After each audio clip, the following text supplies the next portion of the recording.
Cintia. ¿Cómo le va, Moreno? Volvimos. Mire cómo han puesto el micrófono. Me han puesto en otro lugar. Ahora estoy más cerca. Sí, la veo que está, le pusieron el micrófono, pero es movible este micrófono, se puede... ¿Me corro? No, quédese ahí, que está empezando el frío ahora, estamos acá. Está empezando, pero Sí. de golpe se ha venido, ¿eh? Porque yo ya salí decían con calor eso. y de repente bajó la temperatura mal. Sí, hoy decían eso, que a la noche se iba a poner fresco, así que... Y estuve con saco y corbata todo el día, me dio Pero unos ahora minutos. lo veo que está con la campera Sí, así a lo porque Baldini, pasé bien. justo de donde vine. Interesante. Hoy, sabe que a nivel de chisme me hicieron un reportaje en La Nación. Bien interesante, ¿eh? Vamos a ver qué más? sale. Sí, ¿Otro hoy a la mañana, más? sí, La tuve flauta. varios reportajes. ¿Pero quién? hoy. ¿José del Río? No, la otra vez fue José del Río. No, son entrevistas a los candidatos que están haciendo. Está bien. Creo que soy el cuarto, el quinto, el sexto, qué sé yo, que entrevistan. Sí. Después las van a mandar todas para julio, antes de las PASO, lo que dicen los candidatos. Pero bien interesante, se sacaron fotos. ¿Con usted? Ahí adentro. Sí, está interesante cómo se está poniendo el país. Es muy interesante porque gente muy joven, con ganas de informar, con ganas de decir, obviamente hay una línea editorial. Pero interesante lo que está aconteciendo. Interesante las preguntas. Bueno, me dio calor. Fue una pregunta que me llamó mucho la atención. ¿Cuándo a la Argentina le pasó lo que le pasó? ¿Cuándo a la Argentina le pasó lo que le pasó? Entonces uno tiene varias respuestas posibles. Sí. Pero dije, le pasó lo que le pasó, estaba en La Nación, después de Caseros, cuando La flauta. la aristocracia, claro, la aristocracia nuestra se transforma en oligarquía. Uh-huh. Y conduce el proceso, ¿no? Vio que uno tiene que hacer esas diferencias. Le hicieron los clásicos, los que saben de esto, definieron que un gobierno es una aristocracia y otra cosa es la oligarquía, ¿no? El gobierno de los que gobiernan para ellos y el gobierno de los pocos, pero que pueden gobernar para el bien común. Interesante eso, porque nosotros tenemos posibilidad de que nuestra oligarquía se transforme en aristocracia nuevamente si entiende las razones que la tienen que guiar hacia el bien común, que finalmente es la ley de arrendamiento. Pero escuchaban atentamente en La Nación, ¿eh? Todo, hay un piso muy grande, vio cómo son ahora las historias, que están las islas donde se trabaja, pero no hay más oficina, ahora es todo un piso que hablan. A mí mucho no me satisface esa manera de administrar. Los espacios. Sí, nosotros tenemos todavía en el negocio nuestro al menos divididos de una manera segmentada.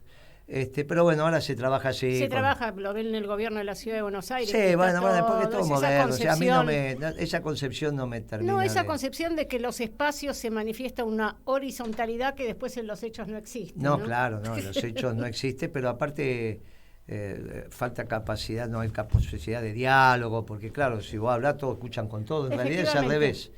En los espacios más cerrados y más compartimentados, en eso se genera un núcleo de reflexión, de debate, ahí no. Porque si no se escucha todo. En fin, pero convengamos que como la grabación era en el medio de esa sala, de ese piso enorme, se generó un silencio, escuchaban, veían. Respuesta. Y me pareció que surgió bien el tema de la respuesta en ese medio, porque plantea una diferencia central en la conducta de los actores. Y yo estoy viendo que algo de eso puede estar construyéndose. Mire, me sorprendió hoy. Primero que te inviten. Después las preguntas. El tenor de las preguntas fueron preguntas profundas. Sí. Profundas. Después hay que ver lo que editan, lo que publican. Pero bueno, eso es otra historia y uno los entiende. Pero ya es importante. Hay otros medios que ni siquiera te están invitando, ¿no? Ni siquiera están preguntando. Me pareció interesante. Me pareció que hay como una necesidad de abrirse a otras reflexiones. Y esto me parece que nos hace... otros espacios y otros actores, ¿no? Nos hace bien como pueblo. Me parece que estamos transitando... Vio que hoy salió una noticia de un espacio sindical, como 60 gremios que se abrieron también a escuchar. Claro, nosotros estamos diciendo el 51% de YPF en manos del confederal de la CGT. La progresía no le gusta eso, porque no tienen sindicatos, tiene algún delegado, que otro, entonces no le interesa. Y a los cuadros políticos que consideran que son la vanguardia, tampoco. No. Y eso va generando una presencia. Lo dijeron el compañero Fable, lo dijeron el compañero Horacio. Mire que Principio y Valores lo que está planteando... Es una propuesta concreta. Claro, que el 51% de las acciones de YPF, imagínense que ahora volvió a Blacalucho, un hombre que vinculado a BlackRock. Cuando lo trajeron a Galucho era un humilde gerente menor de una petrolera en Londres. Sí, de una petrolera en Londres, trabajaba ahí y ahora es un petrolero. En 2 años, por eso le dicen el mago. Pasó de empleado a dueño de una petrolera en un ratito. Y ahora vuelve a hablar de YPF y claro, nos contesta. ¿A quién le va a contestar? Y nos contesta a nosotros, cuando decimos que el 51% de las acciones en el confederal de la CGT. Nosotros no solo se generan las acciones de unificación del movimiento obrero, sino que ciertamente discutimos la distribución del ingreso, ¿no? Se discute de verdad, usted le está dando el 51% de las acciones de la empresa más importante de la Argentina a los trabajadores organizados. Que va a garantizar a la baja el precio de la energía, ¿no? Pero aparte a los trabajadores organizados, no a los trabajadores individualmente, como si fuera... A través de sus organizaciones sindicales está cambiando la estructura económica de la Argentina. ¿Qué es lo que tiene que hacer el peronismo? Usted tiene que cambiar la estructura, no de una bolsa de comida, como dice Lula. Entre las propuestas, son propuestas realmente de fondo y que ponen en cuestión el orden establecido, ¿no? Claro. Se fue... Desde una concepción doctrinaria, obviamente, no es porque me levanto a la mañana y se me ocurrió... Porque los intereses permanentes de la patria los defienden los trabajadores organizados. ¿Y qué más organizado que la Confederación General de Trabajo? Algunos piensan que es el Estado, entonces que tiene que estar... Y bueno, ese es el problema. El Estado después usted tiene que ganar todas las elecciones porque si no, claro. Y entonces va al partido único de los chinos. Claro. ¿Será por eso que fueron a China? ¿Será que Massa también está de acuerdo con el partido único de los chinos? ¿Será que Massa se hizo pro-chino? Por eso dice Argentina. ¿Será como León Gieco? No me gustó eso de Argentina. No, horrible. Espantoso. Horrible. Y peligroso geopolítica y estratégicamente. Imagínense. Y este puerto que están haciendo... Hoy estuve en una radio... Pero los chinos apuntan a tener puertos en todos los lugares. Sí, aprendieron de los británicos. Escúcheme, hoy estuve, así como me ve, hice un raid hoy, La Nación... yo lo conozco, Moreno, desde que se levanta hasta que se acuesta. Estuvimos en Puerto Madero en un programa deportivo, pero dice, queremos invitar al primer político como ustedes, futbolero, de Racing, unos pibes bárbaros. Sí. Hicieron unas preguntas osadas los oyentes. ¿Sí? Los pibes bien. Sí, bueno, porque es un programa medio picante. Pero bueno, no estoy hablando con usted porque estamos en horario de protección al menor y aparte estoy con una distinguida dama. Una dama que es madre, abuela, todo lo demás. Bueno, así que imagínense que no voy a hace hablar. Falta que ventile tanto mi vida privada, es tremendo. Las preguntas que me hacían, un par sobre todo una... Pero la zafé. Estuvo divertido. No dudo que las haya zafado. Y después fui a un programa de pymes en Radio La Red, allá en Gorriti, a la vuelta de América, donde estaba antes América, unos estudios bien interesantes que están haciendo. Y un programa sobre pymes que preguntaron, preguntaron bien, fue bien interesante. Y después terminé en un programa de allá en 3 de febrero. En un espacio cultural que es de Mayre Arena. Muy interesante. Sí, bien interesante. Y tuvimos un debate. ¿Estaba ella? Estaba su gente, porque me habían invitado al programa, digamos. Sí, porque ella es muy interesante, a mí me gusta escucharla. No fui a hablar con ella, fui al programa, me habían invitado, les había fallado el viernes pasado, entonces organicé todos los programas. Estuvo bien, me gustó. Y hablamos sobre el tema de los chinos. Les comenté que pasadita ya la década ganada en ese año de transición, vio que la década ganada va del 2 al 12, hay un año de transición en el 13 y después ya viene Kicillof y después empieza la década perdida, 14, 15 y hasta ahora. Pero usted sabe que les comenté a los muchachos que En nuestro gobierno tuvimos 2 barcos parados en la rada de Río Grande, casi un año. 2 barcos. En un barco estaban 1.000 trabajadores chinos y en otro estaban los materiales para hacer el puerto. Querían hacer un puerto para llevarse el gas en forma de urea. Y nosotros precisábamos el gas. Aparte, si vamos a hacer urea, definimos nosotros, como en la historia. ¿En qué vamos a transformar el gas? Obvio, el valor agregado. Claro. Y demás. Entonces, pero ellos querían... ¿Qué es lo que van a hacer ahora? Yo les digo que no es el puerto solamente, no es el puerto. Entonces yo le pregunté a los jóvenes ahí de un barrio extremadamente popular, una barriada, le digo, pero díganme una cosa, si ustedes estuviéramos en el año 1943, ¿se unirían con los alemanes? Y el pibe me dijo, no, pero no por un tema ideológico, no, dejemos el tema ideológico, el tema geopolítico. Bueno, no sé. Bueno, vos en el 43, ¿vos pensabas que los aliados ganaban la guerra o que ya la ganaba el eje? No, me parece que en el 43 estaba muy claro ya que la ganaban los aliados. Y entonces era un sinsentido aliarte con los perdedores. Y entonces le digo, ¿y a vos no te parece que China es el eje de la Segunda Guerra? O sea, ¿o vos lo ves del lado de los ganadores? ¿Vos ves que realmente le van a estar del lado? ¿Y tiene algo que ver China con América? ¿Tiene posibilidades China de...? ¿Qué les está pasando? Entonces, digo, a mí me parece que el gobierno aprendió de política internacional jugando al TEC. Se rieron, claro. Les hizo gracia.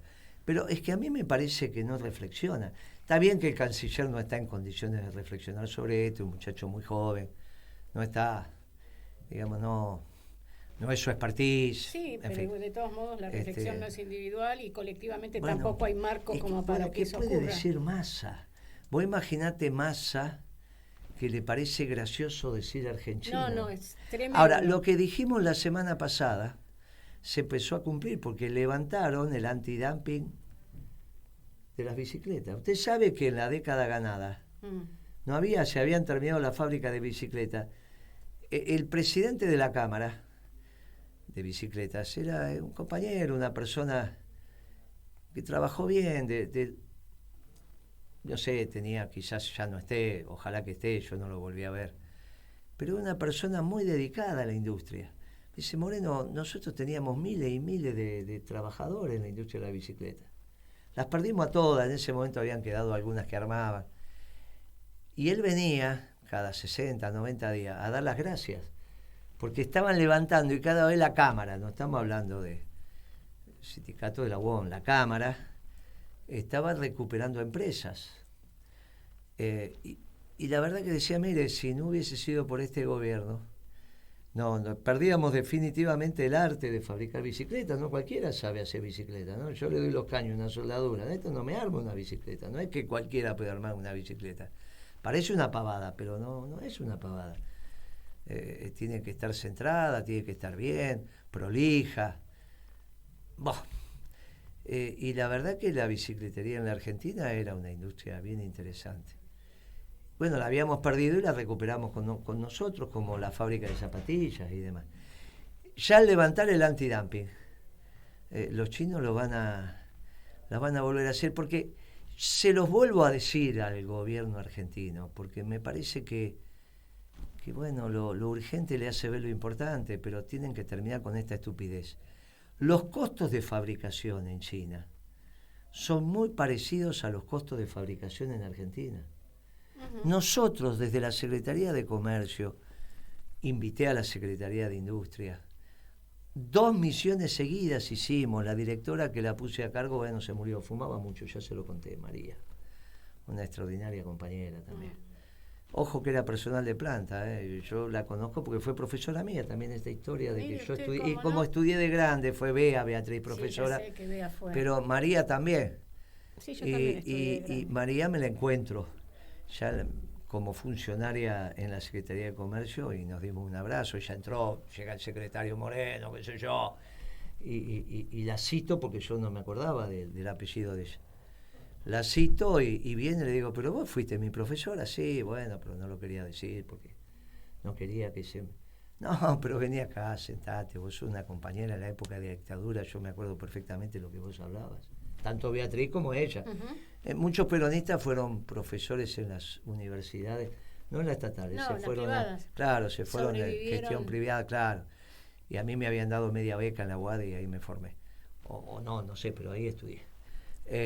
Por lo de formar, digamos, ¿no? Para Bueno, que no me sí, mire, para que no me qué mire, humilde, para qué que no me humilde, mire con Mariela. cara rara. Yo. Entonces María, que fue docente mía, y de confianza, obviamente, porque yo sabía lo que ella pensaba, nunca más la había visto, se transformó en un baluarte de la gestión, personal de planta, directora, pero por concurso.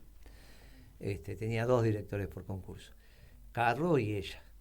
Y ella me llevaba el tema de la gestión privada, de educación de gestión privada, lo hizo muy bien, pero después le pedí que me encabezara las 2 misiones que hicimos subrepticiamente por el tema de la Organización Mundial de Comercio y toda esa historia, y si China es una economía de mercado, no, pero queríamos estudiar un poco cómo andábamos con los costos con China.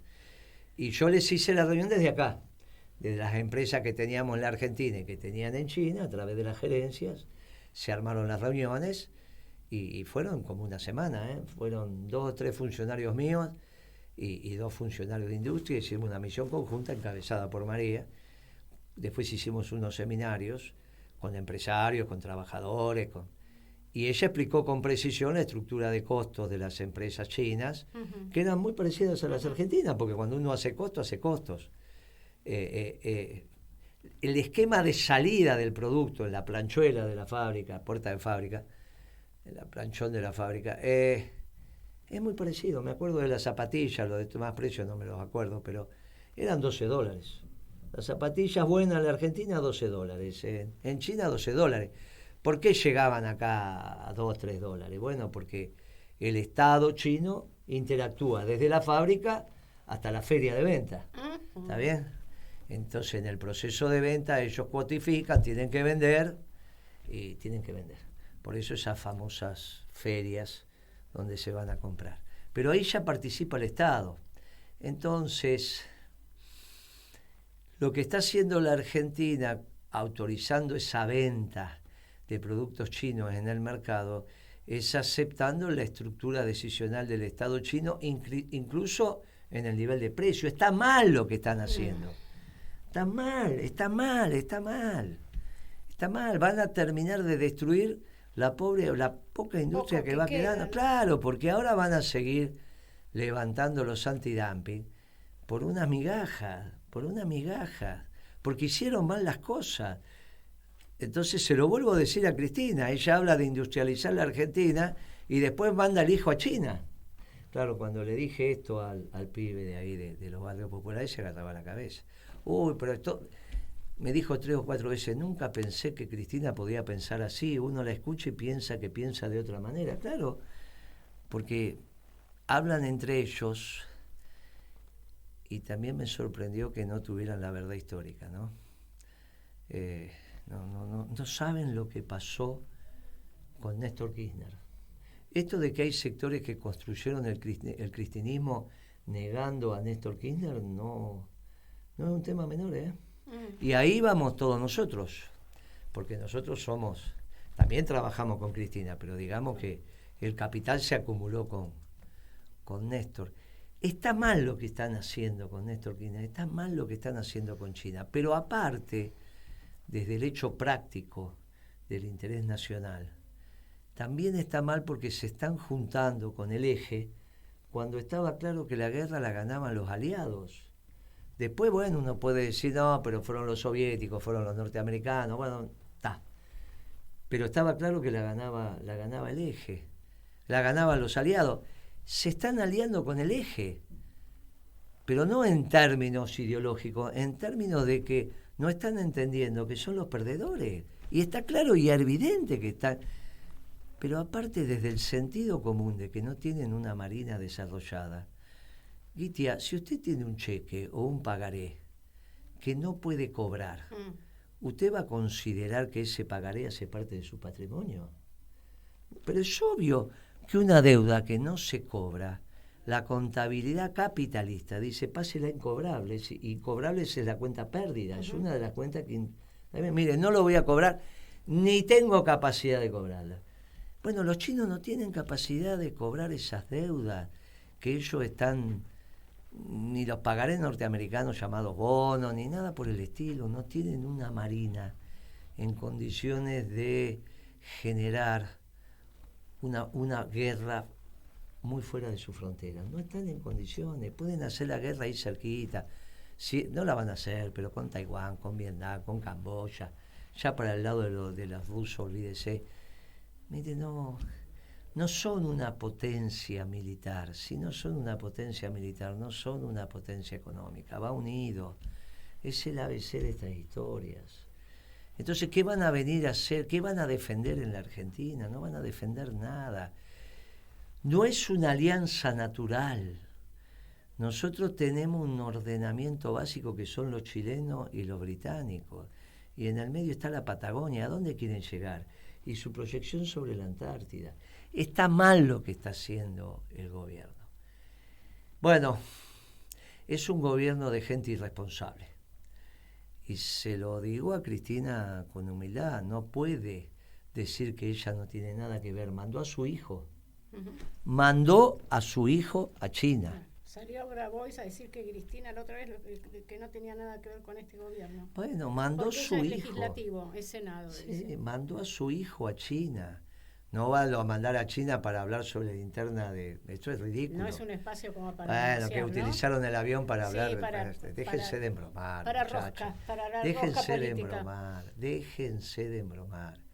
Están muy complicados en su manera de pensar, muy desordenados. Y mire, Gitia, tocamos el tema internacional. ¿Hay noticias hoy?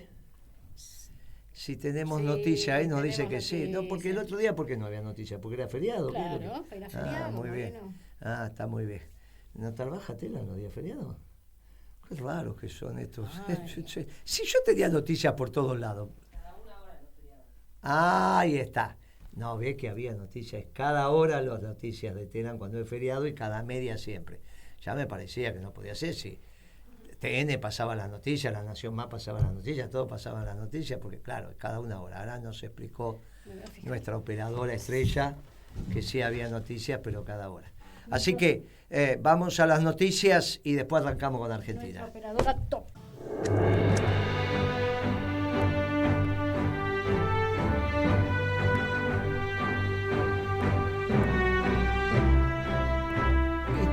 Moreno. En estos días que no estuvo, comió bien, tomó bien, hizo Tomé bien. Se la ve muy bien, ¿eh? ¿Me ve más gorda? No. No, se la ve muy bien, dije. ¿Pero qué ver muy bien a una niña? Verla contar. Se la ve saludable, se la ve feliz. Se ve bien. ¿Y Pablo cómo estará? Pregúntele. Pablo, ¿cómo estamos, Pablo? Queremos escuchar tus reflexiones sobre lo que estuvimos conversando recién. Y los seguí con mucha atención, muy interesante. Muy bueno. Pablo, te escuchamos atentamente. ¿Cuál es tu reflexión sobre lo que nos está aconteciendo con Argentina, como dijo el ministro de Economía? Y yo he escuchado muchos disparates en mi vida, así que no me sorprendió este. Este disparate es otro más. Mira, Guillermo y Gitia, cuando es tiempo de cambio, es tiempo de oportunidades, pero uno no se puede equivocar. ¿Qué está pasando en el mundo hoy? El mundo, mira, después que fracasó estrepitosamente, diría yo, el experimento neoliberal en el mundo, y fracasó después de la crisis de 2008, cuando se vino abajo todo el relato neoliberal, de que si vos dejás en plena libertad los movimientos de capitales, estos se van ajustando así solos y eliminan los riesgos, esa crisis tan espectacular que muchos comparan con la crisis de 1930, deshizo el argumento liberal. Y después, bueno, Trump le dio ya la sepultura definitiva, que lo mantiene también Biden cuando dijo, bueno, eh, América para los americanos. Ahora, desaparece ese modelo, ese orden político económico en el mundo, y el mundo está buscando un nuevo orden político económico que llegue incluso al tema militar. ¿Qué es lo que está pasando en el mundo? Se está buscando ese nuevo orden político económico que reemplace al orden político económico del neoliberalismo. Y este es un momento crucial para la ubicación geopolítica del país. Y si nos equivocamos, bueno, quizás no se pagan las consecuencias en el corto plazo, en algún momento se pagan las consecuencias. Y son costos muy graves. Acá, una alianza argentina con China, como quizás un poco a la apurada, se dice, puede llegar a tener realmente nefastas consecuencias, no solo para la ubicación política de nuestro país, sino también para su economía, para su sociedad. Es una equivocación realmente extraordinaria. Tenés toda la razón, Pablo, y a su vez quizás perdamos la última oportunidad que tenga la Argentina de rearmar sus complejos industriales, porque hoy el mundo te lo favorece. Mirá, la desesperación de los chinos llega al nivel de seguir vendiendo mercadería y decir me pagan cuando estén en condiciones de pagarnos. Era antes de este tema de los yuanes, ahora se arregló con los yuanes. Ellos saben que tienen que preservar los mercados bajo cualquier circunstancia, porque saben que Occidente le va a empezar a cerrar los mercados de exportación de ellos, de sus productos. Que es lo obvio que va a empezar a acontecer en este Occidente ampliado, que tiene que ver con esta definición que usted muy bien hace del nuevo orden internacional, que naturalmente es político-económico.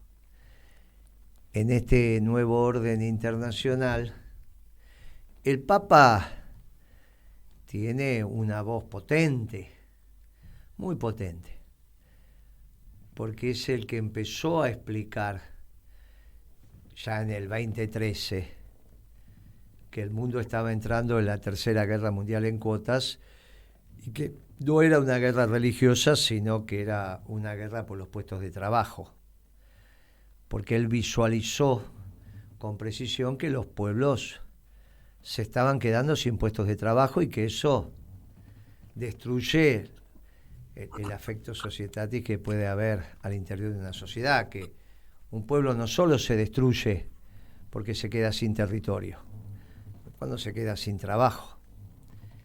Y entonces dijo, mire, esto de la globalización que tiene consigo la economía del descarte es una economía que hay que cambiar. Y empezó a convocar en esto que son las jornadas en Asís, que a mí me parece que también vos sos un activo participante de esas reflexiones, ¿no? O sea, que es muy interesante porque, como estamos diciendo, hay que llenar el vacío. Y el Papa se adelantó a esto. Hace varios años, como vos estás diciendo, él planteó la situación internacional. Pero él planteó también la necesidad de dar al mundo una nueva economía. Una nueva economía, porque evidentemente que la crisis del neoliberalismo arrastró con esa crisis, lo que podemos llamar las corrientes principales del pensamiento económico o de las teorías económicas. Y a eso hay que reemplazarlas también, porque van a ser la base de un nuevo orden internacional. Y el Papa está llamando a eso. Y ya hizo hace un par de años una reunión creo que esta vez el principio lo hizo en Ravenna, donde citó y llamó a, digamos, a investigadores, a científicos, a pensar una nueva economía. Y ahora en estos mismos momentos se está desarrollando en Asís un seminario, también convocado por una universidad, una facultad en Asís, que se llama EOF, que significa Economy of Francis, obviamente siguiendo las directivas, el pensamiento de Francisco. Y están debatiendo las bases de un nuevo modelo económico, Y fíjate qué interesante, hay dos cosas que dice el Papa como señalamiento. Hay que poner conjuntamente con el capital material y el capital humano en las sociedades, hay que integrar, y hay que integrarlo en la economía, el capital espiritual de un país. Impresionante, ¿no? Fíjate vos el punto de contacto que tiene cuando Perón decía, miren que el bienestar humano no es solamente un tema material, es un tema espiritual que se relaciona con la realización del hombre. Bueno, fíjate qué punto de contacto tan extraordinario. En octubre va a haber otra conferencia y un llamamiento a diferentes personalidades en el mundo para seguir debatiendo esto. Bueno, si puedo, voy a tratar de estar ahí, porque eso va a ser presencial y también por Zoom. Pero es muy importante, y ellos mismos lo dicen, que los que estemos de acuerdo y quisiéramos agregar algo a esto, que estemos presencial ahí. Ahí vamos a estar, a sostener nuestras ideas, Guillermo.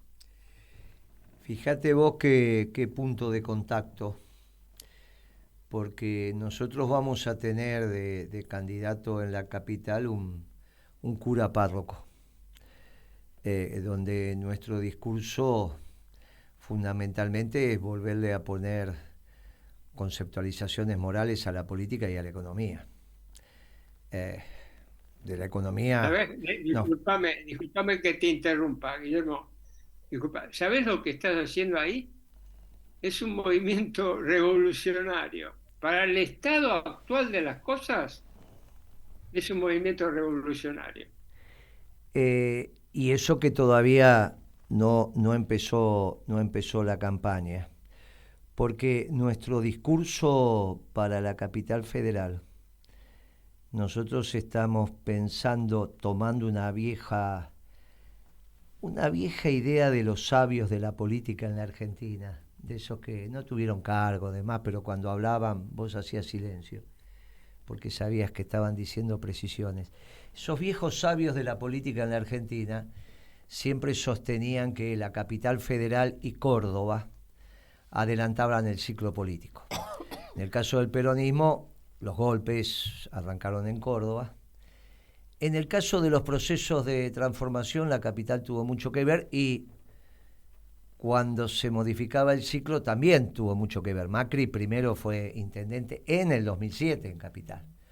O sea, imagínate si adelantó o no adelantó el ciclo la capital. Y yo tengo la sensación que ahora también va a adelantar el ciclo, que esta historia de este modelo que se está imponiendo con la pandilla de Macri en todo el país se va a discutir en la capital y se va a discutir en Córdoba. En Córdoba, lamentablemente, Schiaretti cometió un error. No es su pensamiento profundo, nadie puede pensar que un muchacho que fue la militancia que tuvo allá fines de los 50, 60, puede pensar entrar en el PRO o en Cambiemos.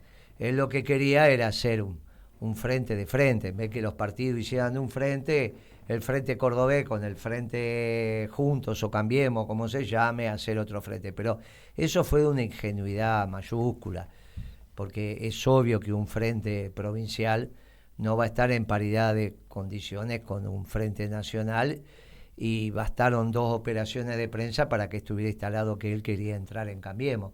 No era su pensamiento profundo, pero así quedó.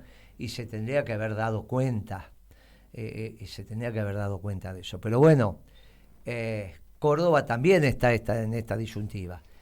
Pero la capital, quizás con este debate de articulando la política y la moral, nosotros tenemos del otro lado dos amorales, como son Lustó y como son Larreta. Y es obvio que lo que vamos a plantear es, terminada la globalización, cómo se reconstruye el nuevo orden internacional desde los pueblos y cuáles son las categorías conceptuales que van a ordenar el Occidente ampliado y por lo tanto el nuevo orden internacional. Y aquí nosotros tuvimos una hermosa reunión con la comunidad musulmana esta semana, que fuimos con Pimpi Colombo y con Gallo a reflexionar alrededor del ofrecimiento que hacía el peronismo a la comunidad musulmana en la capital. Y no hablamos de lo que vamos a hacer con los hospitales, ni con la educación, ni con esto, ni con aquello. Hablamos de la necesidad de recuperar las categorías de la creación. Y yo te digo que nos pusimos de acuerdo enseguida con la comunidad musulmana. Y lo mismo nos va a pasar con la comunidad judía. Obvio. Lo mismo nos va a pasar porque las tres grandes religiones monoteístas tienen mucho que aportar a la construcción de una comunidad. Y yo creo que a los porteños hay cosas que hay que resolver, obviamente, pero se resuelven en el discurso general. Si uno entiende el bien común, es obvio que no te vas a ocupar de la salud y la educación de los porteños, pero entendiendo el bien común como concepto, entendiendo el bien, y claro, la construcción del bien común y la existencia del bien común como objetivo a conseguir y a impactar, ya entra por fuera de las categorías estrictamente políticas porque están asociadas a las categorías teológicas, no al rito, no estoy hablando de eso. Estoy hablando de esos principios ordenadores que tiene los que creemos en la comunidad. Obviamente que los socialdemócratas, como Cerruti, que dice el pasado ya pasó, el futuro no existe, vivía el presente. Es obvio que no existe el bien común. Si vos pensaras en el bien común, no solo es el presente el que te guía. Esta falta de principios y valores en los neoliberales, en los socialdemócratas, lleva a este individualismo en el cual se metió Occidente y que se autodestruyó, y con esto confronta al Papa. El Papa es el gran confrontador de la globalización. Cuando dice, mire, el mundo no es una esfera, el mundo es un poliedro, y cada superficie de ese poliedro es un pueblo indispensable para completar la figura. Si nos falta un pueblo, nos falta la figura. Cuando el Papa te dice esto, te está hablando también de la identidad nacional. Sí. Y hoy un hombre de nuestra iglesia va a ser candidato. Y no sabés lo bien que impactó en la comunidad musulmana. Dijo, bueno, hoy nos toca, hoy es un cura, mañana será un imán, ¿cómo no? Pasado puede ser un rabino, ¿cómo no? Nos vamos encontrando en la discusión de la trascendencia. Y eso también tiene su correlato en la economía. Por eso vos estás dando un curso de economía peronista en la Universidad de San Martín. Uh-huh. Que usted, mire, se están grabando esas clases. Después en las próximas vacaciones que tienen el verano le voy a tomar examen. Me imagino, Guitia, que lo va a escuchar todo el curso de economía peronista que dio Chaliú, que dio Bea. Sí, Carboneto. Se lo voy a tomar también a la operadora acá, la operadora. Ella dice que no de ninguna manera. No, sí, se lo voy a tomar. Porque es el primer curso de una cátedra de economía peronista. No, sí, me parece fundamental incluso, ¿no? En toda la academia que en general en nuestro país ha dejado al peronismo de lado, ¿no? No lo ha considerado desde el punto de vista político, cuando habla de la política en general, y desde el punto de vista del aporte, ¿no? Pero bueno, voy a hacer todo lo posible. Sabe que yo siempre tuve una cuestión con la economía. Pero no hay mucha matemática, tranquila. No, pero a mí la matemática me gusta. A usted le gusta, usted si sabe fue que me ingeniera, encanta, claro. me si encanta estudió la ingeniería. matemática. Bueno, pero- de geometría. No, pero quería hacer una reflexión sobre Sí. esto del poliedro y de lo que habla el Papa cuando habla. Yo creo que de alguna manera es el valor del respeto por la diferencia y la diversidad, Claro. pero en su amplia concepción. Porque ¿qué pasa desde el progresismo? Cuando habla de respeto de la diversidad lo reduce. Es una diversidad reducida. Entonces nosotros hablamos del respeto a una diversidad ampliada, mancomunada, que mire al bien común. Es otra Claro, concepción. porque la globalización que homogeneiza construye una verdad desde no una múltiple, claro, no una múltiple singularidad donde se unifica lo diverso. Efectivamente. Donde confluye lo diverso. Ahí bueno, sí, es correcto lo que usted dice, y confluye en una síntesis que respeta la especificidad de cada pueblo. Por eso el marxismo fracasó. El liberalismo también fracasa como conceptualización globalizadora. El otro día, en C5N, donde me sometieron ahí a un debate muy interesante, uno tuvo que confesar finalmente que era marxista. Ya no aparece eso en la televisión diciendo yo el marxista. Ahí el abogado de Cristina, que yo no sabía que era el abogado de Cristina, yo veía a otro como abogado de Cristina. Resulta que es marxista. Pero ¿en qué cabeza acabo de tener como abogado defensor penalista a un marxista? Que lo que hace es cuestionar en todo caso el sistema si es que aprendió algo. Pero es un absurdo, pero es ridículo. Vos tenés... Pero ¿cómo vas a tener como abogado penalista para defenderte a un marxista? Vos tenés que poner a alguien del núcleo duro del sistema. Si te estás defendiendo en el sistema... Obvio, no te estás defendiendo defendiendo en otro espacio. Pero si vos querés destruir el sistema, está perfecto. Pero no lo ponga de abogado defensor. ¿Cómo vas a ser abogado defensor? Cuando él me dijo marxista, yo no sabía que era el abogado defensor. Dijo, yo marxista. Y después me dicen, che, pero este es el abogado defensor de Cristina. No, ¿cómo vas a poner a este muchacho Ubieto, no sé cómo se llama? Pero ¿cómo vas a poner un marxista de abogado defensor? Pero vos tenés que poner a alguien que entienda con precisión el sistema y que lo tenga que desordenar desde el propio sistema, no combatiendo al sistema porque lo quiere destruir. Qué confusión que tienen. Pero ese yo marxista me encantó, porque tuvo que levantar su ideología. Estábamos discutiendo desde la profundidad de las doctrinas. Entonces estaba un radical que negaba ser radical, otro que, bueno, es socialdemócrata. Y el único que afirmaba su identidad con contundencia. Pero todos la negaban. El periodista, que era un periodista que yo valoro, pero que lo conozco y fue crítico de nuestra gestión. Bueno, ahora defienden a Cristina, pero fue crítico. Digamos, la década ganada eran críticos. Todos estos muchachos eran críticos. Y una periodista que no conozco. Pero el otro, dije, bueno, yo te felicito que te reconozcas como marxista. Y si vos como marxista defendés al oficialismo, tiene su lógica que yo como peronista esté en contra. Él me la dejó servida. Porque si los marxistas son oficialistas a ese nivel de pasión y que cuestionan, es obvio que nosotros, los peronistas, no lo podemos ser porque el gobierno no es peronista. Pero este debate yo lo valoro. Valoro lo de La Nación de hoy y valoro lo de C5N. Muy bien, sí, es muy importante. Lo valoro, no sé ya. si te van a volver a invitar Desde o no. ya, y bueno. Pero yo lo valoro. Generó un rum y un... Sin duda. No, sí, sabe lo que pasa por todos lados. Porque claro, finalmente las categorías de análisis peronistas son superadoras de estas categorías europeas. La comprensión de la realidad, y sobre todo de la realidad argentina, pero de la realidad de los pueblos, es superadora. Y por eso te decía, Pablo, que en esa... Por eso es tan importante, digamos, vaya, que en la academia... Claro, y no solo la academia, porque la academia, este curso que estamos dando, esta cátedra de economía es extensión universitaria, ¿no? Pero sí, pero a su vez permite sistematizar conceptos, ¿sí? Porque son todos los jueves.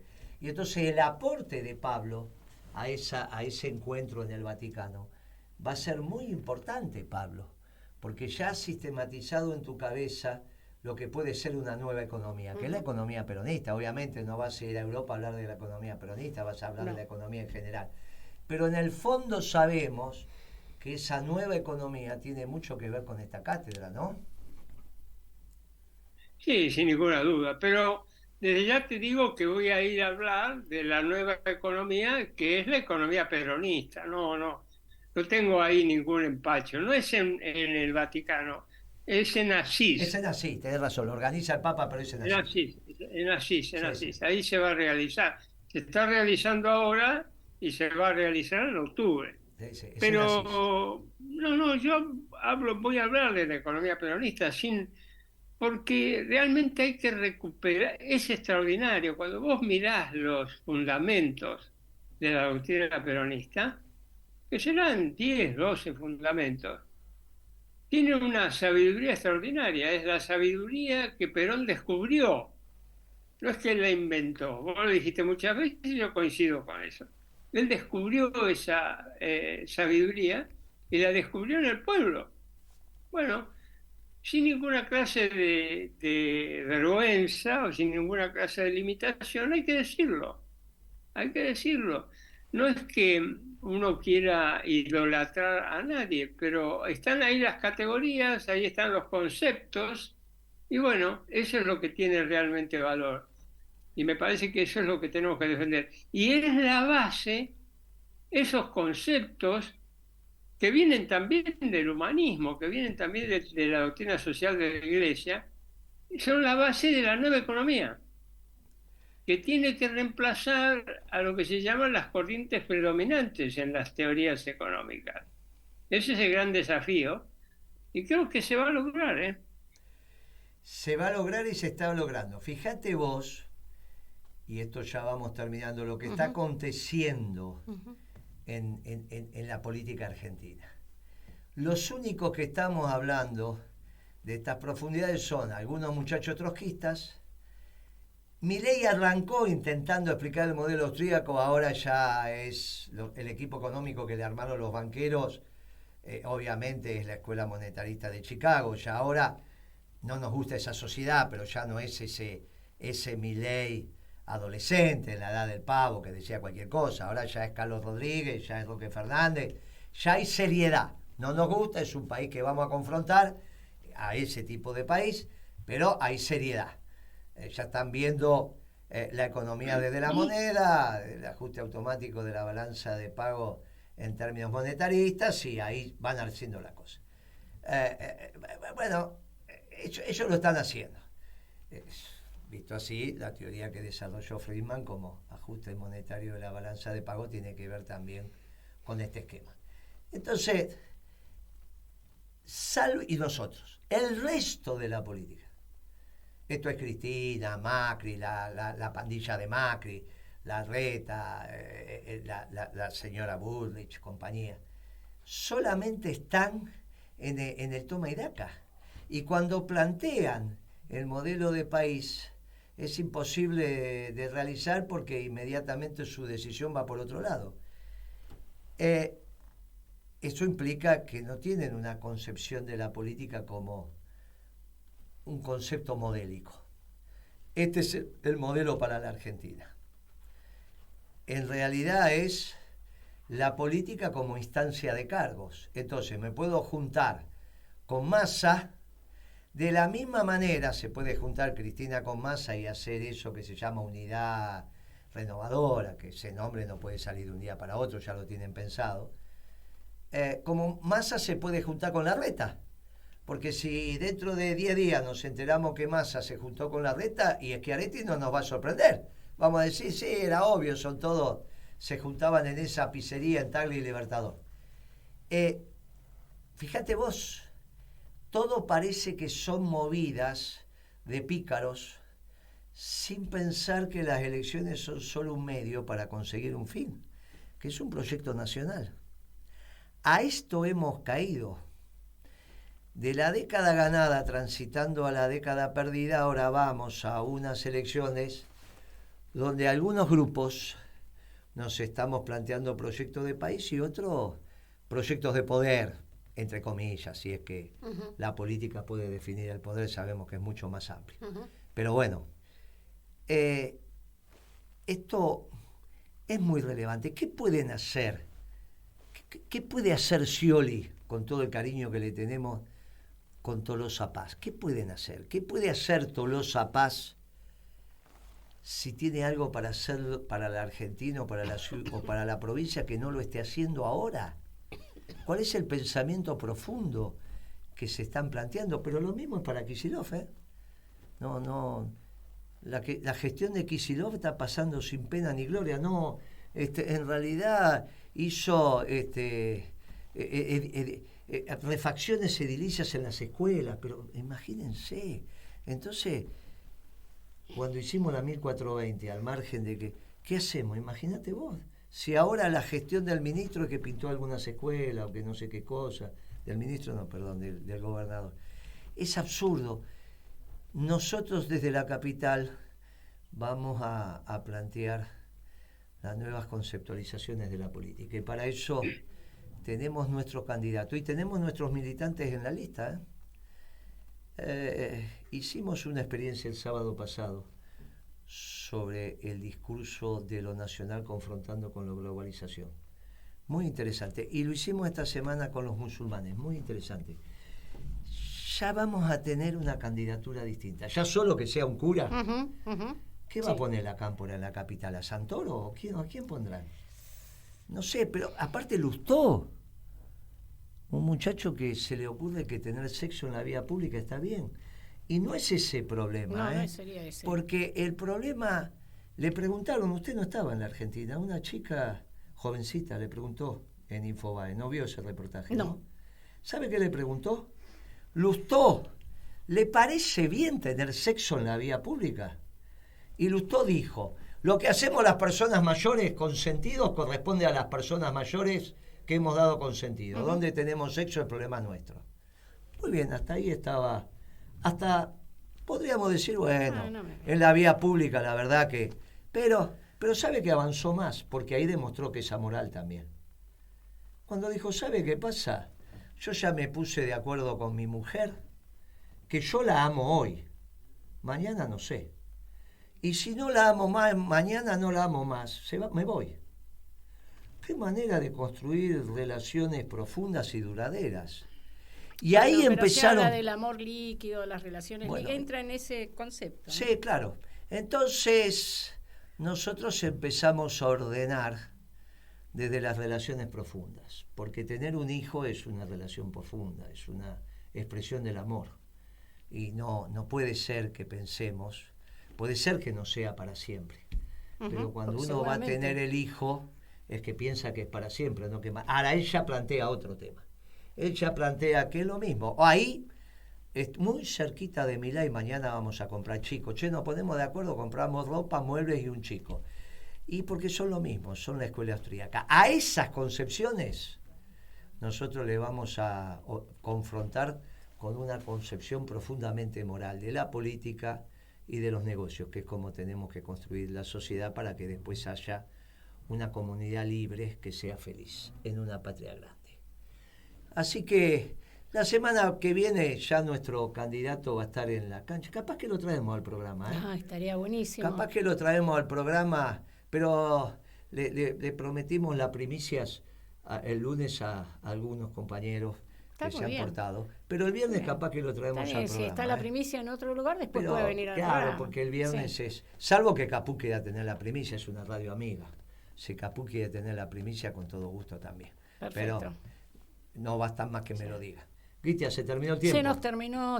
Y nos vamos con una música. Nos vamos con Leonardo Fabio, el compañero Leonardo Fabio, que viene muy bien. Y bueno, nos despedimos, ¿no? Antes de que... A todos los compañeros. A todos, un fuerte abrazo peronista y a Joaquín el Vasco de la Plata. Y a todo el equipo de Radio Caput y a nuestra queridísima Noelia, que siempre está al pie del cañón. A ver qué canción me eligió de Leonardo. A ver, sorpréndase, Moreno. Y suena como a duelo mi garganta, es porque soy latinoamericano y veo a Cristo a diario crucificado.